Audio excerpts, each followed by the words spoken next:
तो आदाब, नमस्कार, गुड इवनिंग, सत श्री अकाल। एक बार फिर आप तमाम लोगों का स्वागत है क्राइम तक की कहानी के इस एपिसोड में। उम्मीद है पूरी फैमिली अच्छी होगी, अपना और अपनों का ख्याल रख रही होगी। आमतौर पर हाईजैकिंग का जो शब्द है, ये जो लफ्ज़ है, ये प्लेन के साथ जोड़ा जाता है कि प्लेन हाईजैक हो गया। हालांकि ऐसा नहीं है कि दुनिया में कभी ट्रेन हाईजैक नहीं हुआ। बहुत सारे ऐसे इंसिडेंट हुए हैं। अपने इंडिया में भी एक बार हुआ था जब नक्सल ने एक ट्रेन को हाईजैक कर लिया था। लेकिन हाईजैकिंग ट्रेन की कम होती है। पाकिस्तान में 11 मार्च की दोपहर 1:30 से 2 बजे के दरमियान पाकिस्तान के हिस्ट्री की अब तक की सबसे बड़ी एक ट्रेन हाईजैकिंग हुई। ये पूरी कहानी आपको सुनाऊं उससे पहले वीडियो दिखाता हूं आपको, और इस वीडियो के ज़रिए फिर कहानी को आगे बढ़ाता हूं। ये वीडियो आज यानी 12 मार्च की दोपहर BLA, बलूच लिबरेशन आर्मी, उन्होंने जारी किया है। ये वही BLA है, बलूच लिबरेशन आर्मी, जिसने इस हाईजैकिंग की जिम्मेदारी ली है। बलूच लिबरेशन आर्मी असल में बलूचिस्तान की आज़ादी के लिए लड़ाई लड़ने वाला एक ऑर्गेनाइजेशन है। ये बलूच स्टूडेंट ऑर्गेनाइजेशन था पहले, BSO, बाद में फिर BLA हो गया। तो इस वीडियो में ये क्लेम किया, और पहली बार इस हाईजैकिंग की तस्वीर लाइव रिकॉर्ड की गई जो आपके सामने है। जो पहली तस्वीर है, आप देखेंगे चारों तरफ पहाड़ी ही पहाड़ी है। उस पहाड़ियों के बीच से एक ट्रेन गुजर रही है। ये जाफर एक्सप्रेस, वही ट्रेन जो कोयटा से पेशावर तक के लिए जा रही थी। तो बीच पहाड़ी के बीच से ये रेलवे ट्रैक और ये ट्रेन गुजर रही है। अचानक रॉकेट लॉन्चर से एक वहाँ पे धमाका होता है, और आप देखेंगे तो निशाना इस ट्रेन के इंजन को बनाया गया था। इंजन के पास ये आकर धमाका होता है। काला धुएं का गुब्बार आसमान में उड़ता हुआ दिखाई देता है। इसके बाद बाकायदा BLA ने इस वीडियो को ट्वीट भी किया। फिर इस ट्रेन को वापस इस वीडियो को रिवाइंड करते हैं और फिर से दिखाते हैं कि कैसे निशाना लिया गया। तो अब दोबारा वही धमाका रिवाइंड करके फिर कैमरा घूमता है और दिखाया जाता है कि पहाड़ी में कैसे BLA के जो लड़ाके हैं वो बैठे हुए हैं पहाड़ी पर, बाकायदा निशाना लेकर, मोर्चा संभाले हुए। इसके बाद इस वीडियो की तीसरी तस्वीर आती है। यही ट्रेन अब हाईजैक हो चुका। हाईजैक होने के बाद ट्रेन के अंदर बैठे तमाम मुसाफिर बाहर हैं। इन मुसाफिरों को 3 अलग अलग ग्रुप में बिठाया गया, आप देखेंगे ध्यान से तो, और तीनों ग्रुप में अलग अलग BLA के जो लोग हैं वो उनको गन पॉइंट पर लेकर खड़े हैं। और जो रिपोर्ट आई है वो ये कि इन तीनों ग्रुप के साथ साथ BLA के सुसाइड बॉम्बर भी हैं। यानी वो सुसाइड बॉम्बर जो ज़रूरत पड़ने पर ख़ुद को उड़ाकर इन सबको भी मारते हैं। तो बाकायदा उन्होंने एक्सप्लोसिव वेस्ट पहना हुआ है, मतलब बारूद की जैकेट। और हर ग्रुप के जो बंधक हैं, जो उनके साथ इनके सुसाइड बॉम्बर भी हैं।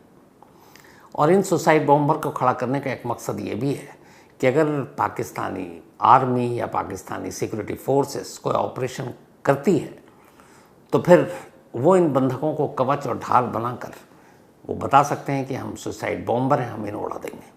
और इन बंधकों में लगभग एक रिपोर्ट के मुताबिक इस ट्रेन में अराउंड 200 पाकिस्तानी सिक्योरिटी के ऑफिशियल भी सवार थे, जिसमें पाकिस्तानी मिलिट्री, पाकिस्तानी खुफिया एजेंसी ISI, पुलिस, इन सारे लोगों के जो ड्यूटी पे वर्किंग हैं वो लोग भी सवार थे। तो ज़्यादातर बंधक जो बनाए गए हैं वो यही लोग हैं, यानी पाकिस्तानी फोर्सेस से जुड़े हुए लोग हैं।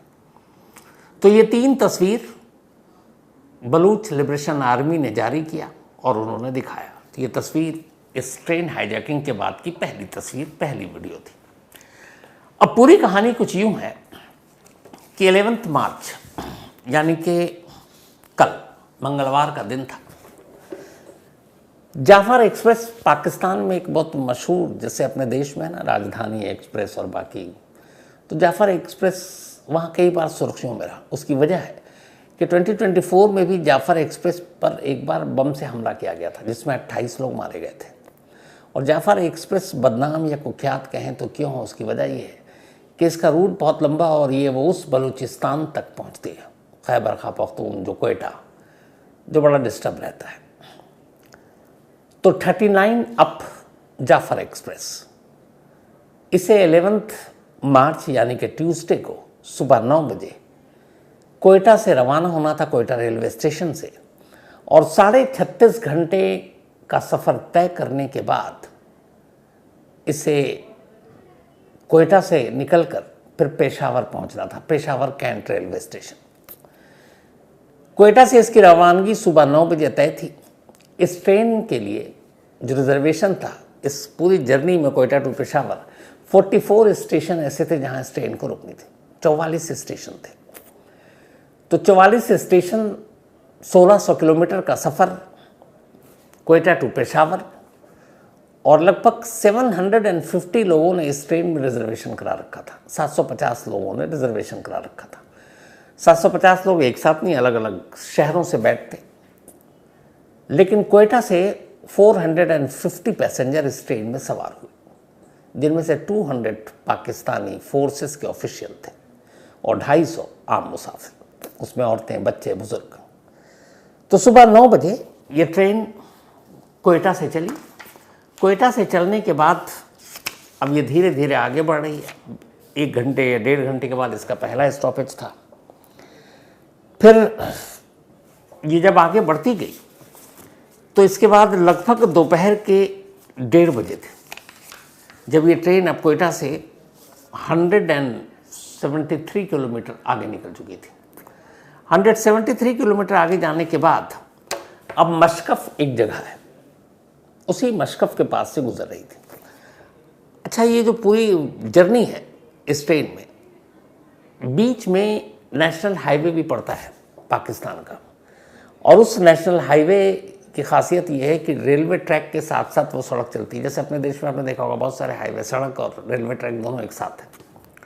लेकिन जैसे ही बोलान पास, घाटी का नाम है पूरा, बोलान पास और मशकफ के पास से गुजरते हैं तो फिर ट्रैक जो है वो पहाड़ियों के बीच से गुजर रही है और हाईवे गायब है। अब वहाँ ऊबड़ खाबड़ रास्ते हैं और नज़दीक में कोई सड़क नहीं है, दूसरी तरफ नदी है, बोलान रिवर। तो अब जैसे ही बोलान के पास जा रहे हैं तो आप हाईवे से कट गए, नेशनल हाईवे से कट गए। अब वहाँ पे रास्ते बड़े मुश्किल हैं, दुश्वार रास्ते हैं। तो ये ट्रेन अब मशकफ के पास एक टनल से गुजरती है, टनल नंबर 8। जैसे ही उस टनल के पास से गुजरती है, अचानक जो शुरू में आपको वीडियो दिखाया, एक धमाका होता है। इंजन के पास एक रॉकेट लॉन्चर आकर गिरता है और इसी हमले में ड्राइवर को चोट लगती है। जैसे ही हुआ तो अब ड्राइवर ने ब्रेक मारी, ड्राइवर घायल भी, और उसे लगा आगे पता नहीं ट्रैक उड़ा ना दिया गया हो। वो ट्रेन रोकता है।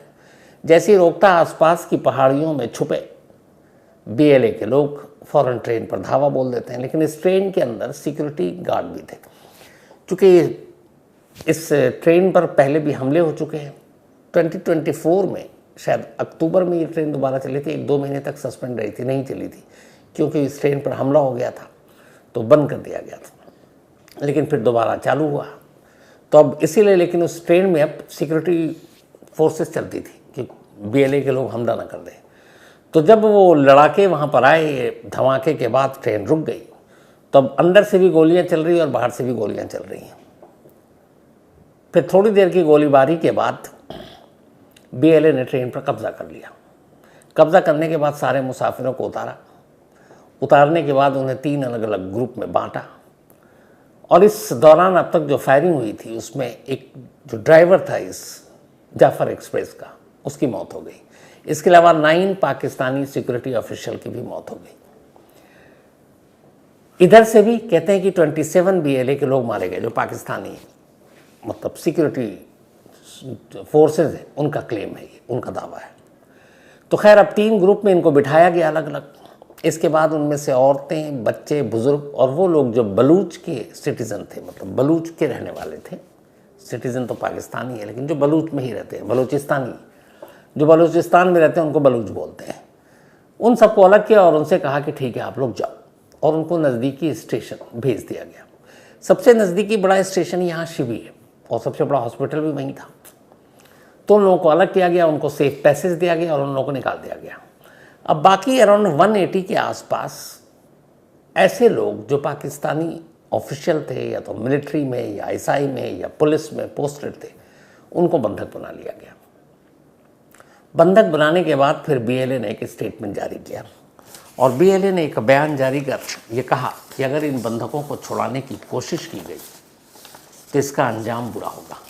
और बाकायदा उन्होंने इस हाईजैकिंग की जिम्मेदारी भी ले ली और एक रिलीज़ जारी की। और रिलीज़ जारी करने के बाद उन्होंने कहा कि जाफर एक्सप्रेस के 182 मुसाफिरों को बंधक बना रखा। ये ऑफिशियली है उनका, बीएलए का जो प्रेस रिलीज जारी किया उन्होंने। जबकि गोलीबारी में उनका कहना है कि पाकिस्तानी मिलिट्री के 11 लोग मारे गए। बीएलए ने अपने इस बयान में ये भी कहा कि उन्होंने पाक आर्मी का एक ड्रोन मार गिराया। साथ ही ये भी कहा कि ट्रेन पर पूरी तरह से कब्जा है और उन्होंने कहा कि इस ट्रेन में पाकिस्तानी आर्मी, पुलिस, आईएसआई और एटीएफ के स्टाफ जिनको बंधक बनाया गया है। इस स्टेटमेंट में बीएलए ये भी कहता है कि औरतें, बच्चे, बुजुर्ग और बलोच नागरिकों को छोड़ दिया गया है और साथ में धमकी दी गई अगर पाकिस्तानी मिलिट्री ने या सिक्योरिटी फोर्सेस ने बंधकों को छुड़ाने की कोशिश की या कोई ऑपरेशन किया तो फिर वो एक एक कर इन सारे बंधकों को यानी 182 जो होस्टेजेस हैं उनको मार देंगे। बाकायदा बीएलए ने ये भी बताया कि इस ट्रेन को हाईजैक किसने किया है। बीएलए उनकी यानी कि बलूच लिबरेशन आर्मी की उनकी अपनी अलग अलग विंग और यूनिट्स हैं। उस यूनिट्स का भी नाम दिया जिन्होंने इस ट्रेन को हाईजैक किया। उन यूनिट्स के नाम है जो बीएलए के, उसमें हैं एक नाम बीएलए की मजीद ब्रिगेड, इसके अलावा STOS, फतेह स्क्वाड और जीरब यूनिट। 4 अलग अलग यूनिट है बीएलए के जिन्होंने इस ट्रेन को हाईजैक किया है। तो उन्होंने स्टेटमेंट जारी किया, कल आज वीडियो जारी कर दिया कि ये देखो हमने इस तरह हाईजैक किया। अब एक अफसोसनाक खबर जो आ रही है और फिक्रमंद वाली, वो ये पाकिस्तानी मिलिट्री के लिए भी, कि अभी कुछ देर पहले क्वेटा में 200 ताबूत 200 कॉफिन भेजे गए। अब क्वेटा से ये ट्रेन चली थी, लगभग 173 किलोमीटर दूर है। चूँकि वहाँ पे कितने जो औरतें, बुजुर्ग या बलूच सिटीजन थे उनको तो छोड़ दिया, लेकिन बाकी बंधक हैं और ख़ुद बीएलए कह रहा कि 182 हमारे कब्ज़े में है। ऑपरेशन में दुश्वारी ये है कि सारे जो होस्टेजेस हैं उनके इर्द गिर्द बलूच के लोग और सुसाइड बॉम्बर हैं। ये ऐसी जगह पर हैं जहाँ पर अगर कोई ऑपरेशन होता है तो सीधे बंधकों को ख़तरा है, होस्टेजेस को, कि वो अंधाधुंध मार न दे। उनके पास सारे ऑटोमेटिक जो लेटेस्ट वेपन है, रॉकेट लॉन्चर है, तो हथियार भी उनके पास ख़तरनाक है, गोला बारूद भी है और गन पॉइंट पर सारे होस्टेजेस हैं। तो अगर कोई ऑपरेशन होता है तो उनकी जान भी खतरे में जाएगी। दूसरा, पाकिस्तानी आर्मी को ये भी डर है कि जो इलाका है पूरा वो बेहद दुश्वार है। वहाँ तक कोई मेन मतलब रोड उस तरह का नहीं है, सड़क, कि आप वहाँ से अपना कारवां भेजें और फिर वो वक्त पे पहुँचे। तो वो भी एक दुश्वारी है, पहुँचने में रास्ता मुश्किल है चूँकि हाईवे से कनेक्टेड नहीं है। और पहाड़ी इलाके का एक एडवांटेज बीएलए को ये भी है कि वो पहाड़ियों में छुप छुप कर बैठकर मोर्चा लिए हुए हैं, डटे हुए हैं। तो अगर दूर से भी वो उनको कुछ दिखाई देता है कि कोई टुकड़ी चली आ रही है तो वो उस पर अटैक कर सकते हैं। तो इसीलिए लगभग 30 घंटे से ज़्यादा हो गए, 33-34 घंटे हो चुके हैं। होस्टेज क्राइसिस अब भी बना हुआ है, सारे बंधक अब भी उनके पास हैं और बीएलए ने धमकी दी है। अब बीएलए ने धमकी दी है कि ऑपरेशन करेंगे तो मार देंगे, लेकिन सवाल ये कि बीएलए ने इस ट्रेन पे अटैक क्यों किया। तो बीएलए यानी कि बलूच लिबरेशन आर्मी और पाकिस्तानी आर्मी या पाकिस्तानी गवर्नमेंट, इन सब की एक पुरानी तकरार या दुश्मनी चली आ रही है। जब भारत पाक अलग हुआ, बंटवारा किया अंग्रेज़ों ने, उसके बाद बलूचिस्तान पाकिस्तान के हिस्से में रहा। पाकिस्तान के 4 स्टेट, कुल 4 राज्य हैं, लेकिन जो सबसे बड़ा इलाके के हिसाब से, क्षेत्रफल के हिसाब से जो राज्य है वो बलूचिस्तान है। और कहते हैं बलूचिस्तान में जो खनिज है, जो बाकी नेचुरल चीज़ें हैं, वो पाकिस्तान के किसी और स्टेट में नहीं है। मतलब बहुत ही अमीर स्टेट है एक तरह से कहें तो बलूचिस्तान, जिससे पाकिस्तान बहुत कमाता है। लेकिन सबसे गरीब लोग बलूचिस्तान के ही हैं। वजह यह है कि पाकिस्तान की हुकूमत चाहे जो भी रही हो 1947 से, या फिर वहाँ की आर्मी, बलूचिस्तान से वो सारी चीज़ें महंगी महंगी तो वो हासिल करती है, लेकिन उसको अपने बाकी जो पंजाब, इधर लाहौर, कराची, इस्लामाबाद, इन लोगों के ऊपर वो सारी चीज़ें खर्च करती है। बलूच लोगों के हिस्से में कुछ नहीं आता। बलूच का कल्चर भी अलग है, उनकी तहजीब भी अलग है, उनके रहने का ढंग अलग है, सब कुछ अलग है। और वो शुरू से नहीं चाहते थे कि वो पाकिस्तान का हिस्सा बने। बलूचिस्तान की यही मांग है कि बलूचिस्तान एक अलग देश हो, एक आज़ाद देश हो जो पाकिस्तान के साथ ना हो। और उसकी इसी डिमांड को लेके वहाँ अलग अलग बहुत सारे ग्रुप बने। कहते हैं कि अभी लास्ट 20-25 साल में ही 25,000 से ज़्यादा बलूचिस्तान लोग जो इस क्रांति को उठा रहे थे उनको मार दिया गया। 20-25,000 लोग आज भी गायब है जिनका कोई सुराग नहीं है। वहाँ की पाकिस्तान की मिलिट्री पर इल्ज़ाम लगता है कि वो जब तब बलूच के लोगों पर जुल्म करते हैं, उनके घरों को जला देते हैं, उनके लोगों को उठा लेते हैं, जवान लड़कों को गोलियों का निशाना बनाते हैं। तो ये सारी लड़ाई चल रही है जिसकी वजह से बलूचिस्तान के लोग एक मुहिम पर हैं अपने देश की आज़ादी की, एक बलूचिस्तान अलग मांग को लेकर। और बहुत सारे बलूच के लोग जेलों में हैं पाकिस्तान के। तो यही वो सारी चीज़ें हैं जिसकी वजह से इस हाईजैकिंग के ज़रिए BLA अपनी बात पाकिस्तान सरकार तक पहुंचाना चाहता है। हो सकता है कुछ समझौता या कुछ अपनी मांगे भी मनवानी हो तो उसके ज़रिए कि इस बंधकों की रिहाई के बदले में क्या किया जाए। लेकिन कुल मिलाकर हालात ये हैं कि 32-33 घंटे हो चुके हैं। ये ट्रेन उसी पहाड़ी के इलाके में खड़ी है और कमाल ये है कि जो पूरा इलाका है इसमें बहुत सारे टनल से होकर ट्रेन गुजरती है। जिस जगह पर ये हुआ है मशकफ, ये जस्ट टनल से ट्रेन बाहर ही निकली थी और टनल नंबर 8 है ये। और ऐसे बहुत सारे टनल है आसपास का जो लोकेशन है। चूँकि यहाँ सड़क नेशनल हाईवे से कट गया तो पूरी प्लानिंग थी BLA की कि कहाँ पर इस ट्रेन पे अटैक करना है ताकि ये सड़क से दूर हो, हाईवे से दूर हो, पाकिस्तानी फोर्सेस को पहुँचने में वक्त लगे। कुछ ड्रोन भेजे गए थे कोयटा से, उस ड्रोन को भी मार गिराने का इन्होंने दावा किया है। लेकिन पाकिस्तानी फोर्स का कहना है कि हम पूरा एक क्लियरेंस ऑपरेशन हमारा जारी रहेगा और जब तक सारे बंधकों को हम बचा ना लें, छुड़ा ना लें, हमारे मतलब ये पूरा जो मुहिम है ये रुकेगा नहीं। तो दुआ यही है इसमें बस, जब बेगुनाह और लोग मारे जाते हैं, चाहे वो किसी भी देश में हो, कोई भी ऑर्गेनाइजेशन हो, तो अफसोस होता है। लड़ाई आमने सामने की होनी चाहिए। इसमें बहुत सारे बेकसूर लोग भी हैं, बहुत सारे अभी भी कहते हैं कि बहुत सारी औरतें और बुज़ुर्ग हैं जो वहाँ पे बंधक हैं पाकिस्तानी फोर्सेस के अलावा। तो देखिए सब कुछ अच्छा हो, ऑपरेशन ख़त्म हो और जो बलूच के साथ हो रहा वो भी बंद हो। बलूचिस्तान के लोगों पर जुल्मों की कहानी जब तब सामने आती रहती है और उनका ये भी इल्ज़ाम लगता है कि बलूच मूवमेंट को बढ़ावा देने में हमारे देश का हाथ है। तो सवाल ये है कि जब ये इल्ज़ाम तो लगाते हैं, लेकिन अगर आप बलूचिस्तान की हालत देख लें, तस्वीरें देख लें, तो आपको रोना आ जाएगा।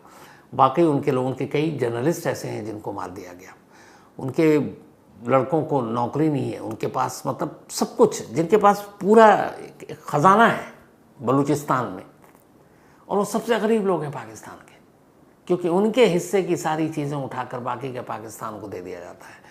तो कोई भी हो वो लड़ाई तो लड़ेगा। तो बलूचिस्तान अपने हक़ की आवाज़, अपने हक़ की लड़ाई लड़ रहे हैं और यही वजह है कि इस तरह के बहुत सारे ऑर्गेनाइजेशन हैं। हालांकि BLA को पाकिस्तान ने, अमेरिका ने और कुछ देशों ने टेररिस्ट ग्रुप डिक्लेयर कर रखा है, लेकिन भारत ने नहीं किया है।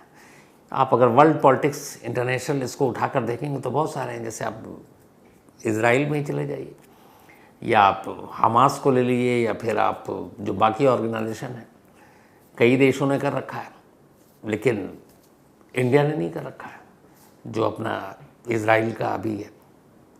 तो अलग अलग पॉलिटिक्स, अलग अलग इंटरेस्ट होता है। तो यही वजह है, पाकिस्तान तो मानता है लेकिन हम लोग BLA को एक टेररिस्ट ग्रुप नहीं मानते, बल्कि बहुत सारे देश नहीं मानते, मानते हैं कि ये आज़ादी के लिए लड़ाई लड़ रहे हैं। तो खैर जो भी हो, मसला जल्दी हल हो, यही दुआ है। तो इस कहानी में आज इतना ही, लेकिन कहानी ख़त्म करूं उससे पहले वही अपना सिलसिला। आज सुप्रतिम बनर्जी अपने सीनियर वरिष्ठ साथी, सहयोगी, सुप्रतिम मुझसे भी बहुत सीनियर है मीडिया में, जर्नलिज्म में, इसलिए मैं उनकी बड़ी रिस्पेक्ट करता हूँ। हालांकि वो सुनते हैं तो भड़क जाएंगे फिर, और उम्र में भी बहुत बड़े हैं मुझसे वो, बट मैं उनको बड़ा भाई बोलता नहीं हूँ क्योंकि वो नाराज़ हो जाते हैं। लेकिन इन सब चीज़ों को किनारे करते हुए हैप्पी बर्थडे सुप्रतिम, तुम हमेशा अच्छे रहो, खुश रहो, यही दुआ है। और सुप्रतिम के बेटे निंटू का इस बार अभी बोर्ड का एग्ज़ाम चल रहा है, तो वो भी एग्ज़ाम में अच्छे नंबर से पास हो ताकि सुप्रतिम को और खुशी मिले। तो हैप्पी बर्थडे सुप्रतिम, और जैसी और निंटू, आप दोनों को भी, और मुझे पक्का यकीन है कि आज अच्छा अच्छा खाना तो बना ही होगा, और सुप्रतिम को वैसे भी अच्छा खाने का शौक़ है। तो हैप्पी बर्थडे बनर्जी। अच्छा, उमा शर्मा जी ने भी भेजा है कि सुप्रतिम भैया का आज बर्थडे, मेरी तरफ से विश कर दीजिएगा। तो उमा शर्मा जी देखिए, मैंने आपकी तरफ से भी कर दिया।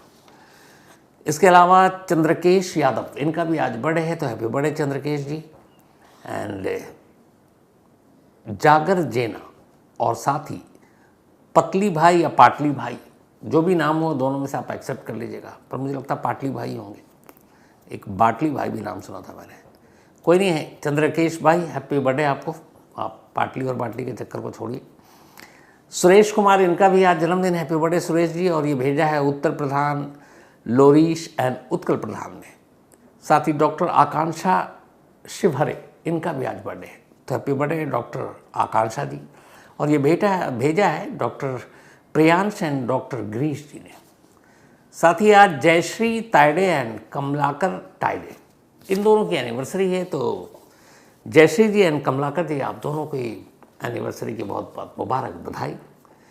और इसके साथ ही कहानी में आज इतने ही। अब आपसे मुलाकात होगी कल रात 9 बजे किसी नई कहानी के साथ। तब तक अपना और अपनों का ख्याल रखिएगा। Thank you very much.